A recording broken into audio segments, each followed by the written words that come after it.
Hello, dear student, this is Mayur. I requested you all to please, before viewing the video, please click on subscribe and that register yourself there.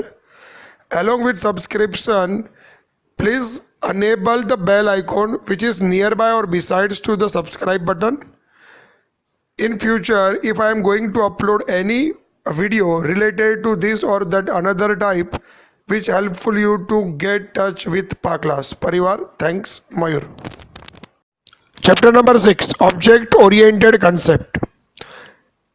In the world, there are two types of programming. First one, object-oriented programming.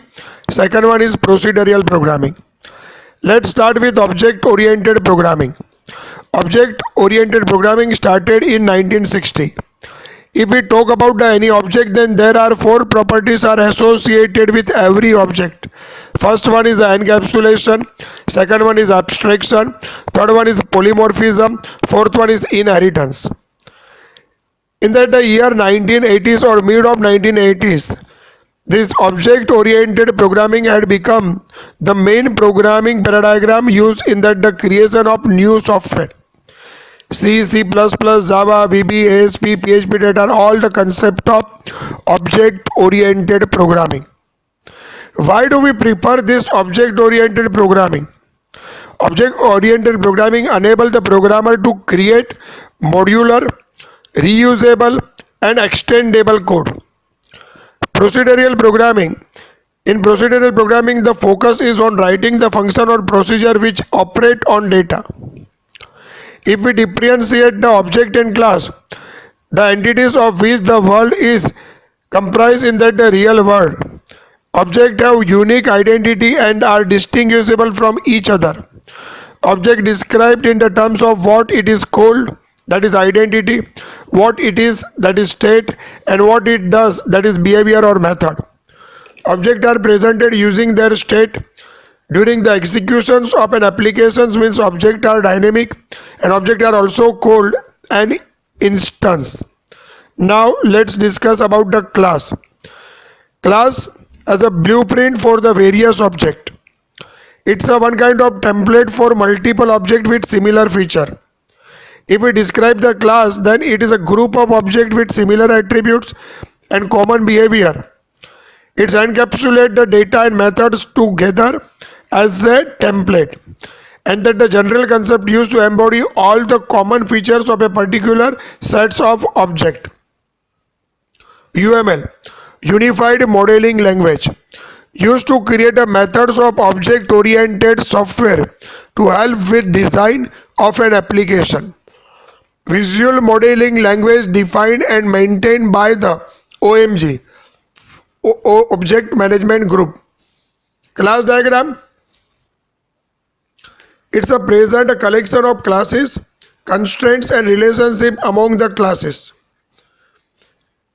If we talk about the syntax of method declaration, then there is square bracket visibility, angular bracket method name, in round bracket parameter is separated by commas, colon, and that in angular bracket return data type. Encapsulation, mechanism of providing the protection to the data and methods of a program. If we talk about the data abstraction, process of representing the essential features of the object without including implementation detail. Polymorphism. Polymorphism means many more forms of single methods or operation. Overloading, the capability of using the same names to mean different things in different contexts. There are two types of overloading in this chapter: function or method overloading, and second one is operator overloading. If we talk about the operator overloading, then same operation but the different meaning depending upon the data type of operands used. Friends, operands means what? Variable. Now let's discuss the function or method overloading. It is the same name but a different signature in a single class. Aggregation. It's represent non-exclusive relationship between two classes. Composition. Represent the exclusive relationship between two classes. If we talk about the aggregation, then it is represented using any empty diamond symbol next to the whole class.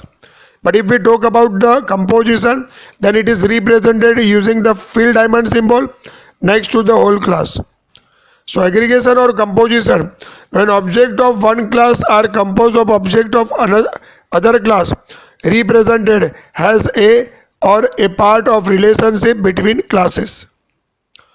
Owner class or whole class or aggregating class, the class that contains the object of other class. Part class or subject class or aggregated class, the class that is contained in a owner class. Inheritance, generally referred to as, is a kind of relationship between two classes. New class is called a subclass or child class or derived class. An existing class is always called a superclass or parent class or base class.